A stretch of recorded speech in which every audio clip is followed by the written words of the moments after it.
হয় না বা কিছুর সাথে মিলে না, বুঝছেন? হ্যাঁ হ্যাঁ হ্যাঁ হ্যাঁ হ্যাঁ আছে।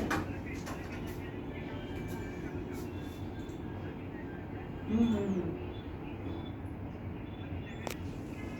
হ্যাঁ হ্যাঁ, এই যে আপনি কথা বলেন, আমি দিছি, আমি দিচ্ছি দেন। হ্যাঁ হ্যাঁ। হ্যালো। হ্যাঁ এখন আপনারা মাপ নিছিলেন ওই যে 16-17 ইঞ্চেরটা দিচ্ছেন না, ওটার তো মোটরের জন্য 1 ইঞ্চি বাড়ান লাগছে হেড পাইপ। মানে হেড পাইপ 1 ইঞ্চি বাড়াইছে, কাপড় তো আর পাল্টানো হয়নি, কাপড় তো ওটাই এটাই হচ্ছে কালো ইয়ে হচ্ছে, আর কাপড় ইয়ে করে না, কালো বুঝছেন। করে না। জি জি, অফ একটা হয়ে গেছে। মোটরের সমস্যা না, মোটর আপনার হচ্ছে তারা চাচ্ছে একসাথে সবগুলো উঠবে, একসাথে নামবে, মানে এক লেভেলে উঠবে নামবে, সেটা চাচ্ছে।